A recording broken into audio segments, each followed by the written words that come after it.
Welcome to MT network solution. तो आज हम लोग जानेंगे कि टीपी लिंक का ओएलटी को कैसे सेटअप करते हैं, फिजिकली जो है उसको कैसे कनेक्ट करते हैं, कोई आईएसपी से लाइन कैसे लेना है और ओएलटी में किसके थ्रू इनपुट देना है। तो वो सारे डिटेल्स इस वीडियो के अंदर हम जानेंगे। ओके, तो सबसे पहले मैं आपको बता दूं कि यहाँ पे हमने एक टीपी लिंक का डिवाइस ले रखा है। ओके, ये है load balancer, model ID TL R470T। इस पे जो है हमारा इंटरनेट की आईएसपी का जो है लाइन आ रहा है। उसके बाद इसके थ्रू जो है हमने ओएलटी को कनेक्ट किया हुआ है। ओके, आप यहाँ पे एलईडी भी देख सकते हैं, वैन से इस पे इंटरनेट कनेक्टिविटी आ रहा है। और दूसरा हमने लैन के थ्रू, ये जो लैन है इसके थ्रू हमने ओएलटी कनेक्ट किया हुआ है, तो ओएलटी को हमने इसके थ्रू कनेक्टिविटी दिया हुआ है।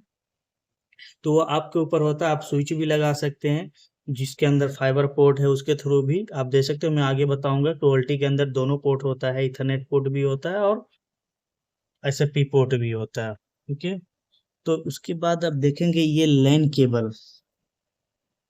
केबल जो है वोल्टी में हमने लगा दिया। यहाँ से कनेक्टिविटी आ रहा है, जो आईएसपी से लोड बैलेंसर पे गया था वहां से एक हमने लैन पोर्ट पे जो है कनेक्ट कर दिया। इसके अंदर इंटरनेट कनेक्टिविटी आ चुका है। तो उसके बाद मैं आपको हर एक पोर्ट का जो है थोड़ा सा ब्रीफ कर दूं कि कौन से पोर्ट का क्या क्या वर्क है। तो सबसे पहले मैनेजमेंट पोर्ट की मैं बात कर लेता हूँ। मैनेजमेंट पोर्ट से क्या होता है, ये आप जब ओल्टी अपने लैपटॉप से ओल्टी को लैन केबल के थ्रू कनेक्ट करना है और ओल्टी जो है वेब ब्राउज़र पे आपका ओपन हो जाएगा और इसका जो डिफ़ॉल्ट आईपी एड्रेस होता है वो 192.168.1.1 ये आपको ब्राउज़र पे डालना है। उससे पहले आपको लोकल एरिया कनेक्शन अपने जो है लैपटॉप के अंदर जो है आईपी वर्जन 4 में सेम सीरीज की आईपी आपको इंसर्ट कर लेना है। ओके, उसके बाद ओपन हो जाएगा। तो ये चीज होगी। दूसरी चीज, कंसोल कंसोल पोर्ट का क्या काम है कि आप CLI के थ्रू कॉन्फ़िगरेशन करना चाहते हैं, आप चाह रहे हैं कि मैं CLI के वेब से नहीं, CLI के थ्रू कॉन्फ़िगरेशन हमें करना है ओल्टी, तो वो भी आप कर सकते हैं। इसके अंदर आपको जो है लैन केबल लगाएंगे, सेम प्रोसेस है, बट CLI पे ये ओपन होगा पुट्टी के थ्रू या आप कमांड प्रॉम्प्ट के थ्रू आप जो है इसको कॉन्फ़िगरेशन कर सकते हैं। ओके, उसके बाद अब ये जो एसएफटी पोर्ट है आप ये देख रहे हैं, दो एसएफटी पोर्ट, ये आपका बेसिकली 10G है। ओके, आपको मैं दिखा देता हूँ, ये SFP1 एंड SFP2, ये 10G पोर्ट है। आप बट इसको आप जो है 1G पोर्ट भी यूज कर सकते हैं और 10G पोर्ट कॉम्बो पोर्ट है, तो आप जो SFP लगाएंगे वो आपका वर्क करेगा। चौथा, इसके अंदर 8 पोर्ट का जो है ये वोल्टी है। आप यहाँ पे देख सकते हैं pawn 1, pawn 2, pawn 3, pawn 4, pawn 5, pawn 6, pawn 7 and pawn 8। और इसके थ्रू हमने एक फाइबर को एसएफपी को कनेक्ट किया हुआ है और इस एसएफपी को मैं अगर आपको दिखाऊं, ठीक है, खोल के, ओके, तो ये देखो आपका जो एसएफपी है, ये जीपोन का एसएफपी है C+++ 1490 रिसीविंग एंड ट्रांसमिट जो है 1310 का 20 किलोमीटर की एसएफपी है। और ये 7 dBm का है, अभी 9 dBm के भी आ रहा है, तो जो आप अपने अकॉर्डिंग लगा सकते हैं बेसिकली। ओके, ये सारे एसएफपी बेसिकली सपोर्ट करेगा। ये ओपन है, इसके अंदर कोई सिक्योरिटी वगैरह नहीं है, आप सारा जो है आप कोई भी लगाइए, जस्ट प्लग एंड प्ले है। ओके, वर्क करेगा। ओके, और यहाँ पे लाइट इंडिकेशन की मैं बात करूं तो पावर की है, इससे पता चलता है कि आपकी पावर कनेक्टिविटी जो है वोल्टी के अंदर आ रहा है, सी इसका मतलब जो है कनेक्टिविटी ओके है। और पोन वन जो है हमने पोन 1 पे ये जो लगाया है केबल, डेट मीन्स ये कनेक्टेड है ओंटी के थ्रू, तभी आपका जो है ये ओंटी रजिस्टर्ड होगा, तभी ये जो है आपका लाइट ब्लिंक करेगा। अगर ओंटी रजिस्टर्ड नहीं है, सपोज मैं इसको निकाल दूं तो ये बंद हो गया, ठीक है, सिर्फ एसएफपी लगाने से एलईडी नहीं जलेगा, कनेक्टिविटी आएगा तभी जो एसएफपी एलईडी जलेगा। तो मैं यहाँ पे फिर से कनेक्ट करता हूँ इसको, फिर से आप देख रहे हैं यहाँ पे ब्लिंक अभी करेगा। ओके, ये ब्लिंक करने लगा। अब बाकी रिमेनिंग जो है बचा हुआ, क्योंकि रिमेनिंग में हमने कनेक्ट नहीं कर रखा, ये ब्लैंक है रिमेनिंग। ओके, और चौथा यहाँ पे जीई पोर्ट पे जो आप देख रहे हैं ऑरेंज एलईडी, दैट मीन्स ये इंटरनेट की कनेक्टिविटी है कि ओल्टी के अंदर जो है हमने कनेक्ट कर दिया है और यहाँ पे इंटरनेट एक्टिवेट हो चुका है। ओके, एक तो ये हो गया। अब उसके बाद चलते हैं कि कनेक्टिविटी हमें कैसे करना है। तो सबसे पहले देखो, इससे हमने कनेक्ट किया है, एक स्प्लिटर लिया है 1/8 का, कोई भी कंपनी का आप ले सकते हैं।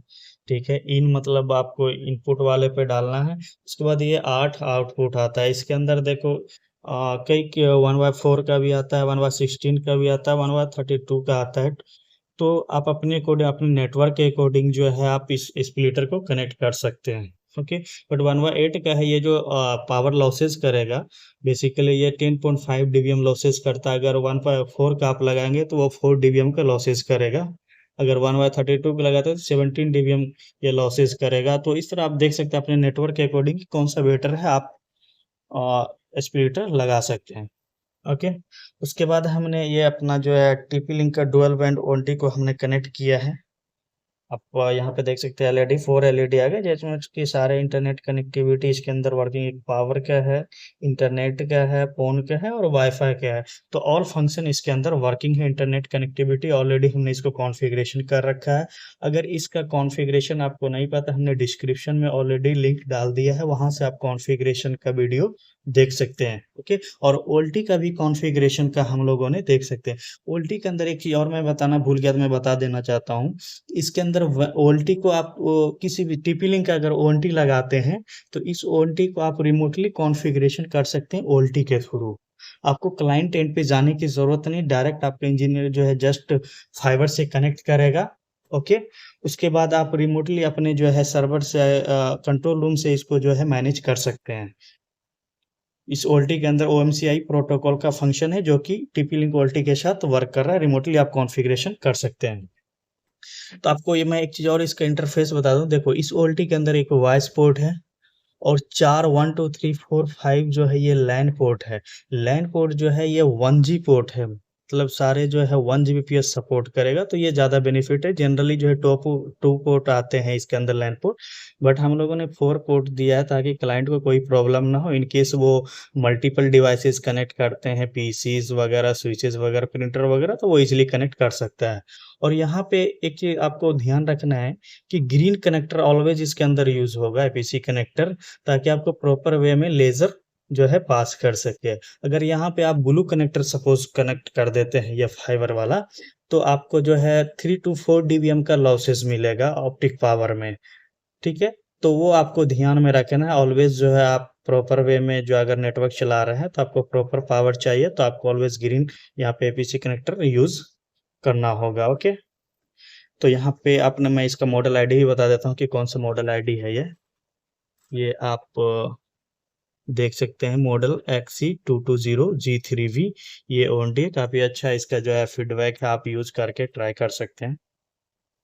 और मैं ओल्टी का मॉडल आईडी भी आपको बता देता हूँ। बेसिकली ये ओल्टी का 8 पोर्ट ओल्टी है, DSP700108, और इसके अंदर डुअल पावर मोड सप्लाई है, जो कि अगर एक आपका सपोज किसी रीजन से खराब हो जाता है, बट ऐसे तो इसका परफॉर्मेंस ऐसे तो बेटर है कि आपको प्रॉब्लम नहीं आएगा, बट इन केस प्रॉब्लम आती है तो आप जो है तो दूसरे पे आपका ऑटोमेटिक शिफ्ट हो जाएगा कोई, क्योंकि डुअल पावर मोड है तो आपको कोई प्रॉब्लम नहीं आना चाहिए। क्योंकि अगर एक वर्क नहीं भी करता है तो आप दूसरे को जो डायरेक्ट शिफ्ट हो जाएगा और तब तक वो आपका सही करा के आप इसको यूज कर सकते हैं। ओके, तो इस तरह अगर इस ओल्टी के रिगार्डिंग या ओएनटी के रिगार्डिंग कोई भी आपको इश्यू आता है तो आप मुझे कमेंट कर सकते हैं। और हाँ, इस ओल्टी और ओएनटी का जो है कॉन्फ़िगरेशन कैसे करते हैं उसका वीडियो हमने ऑलरेडी डिस्क्रिप्शन में डाल दिया है। अगर आपको रिक्वायरमेंट है तो आप वहां से उस वीडियो को देख सकते हैं। तो आज के लिए इतना ही। Thank you so much.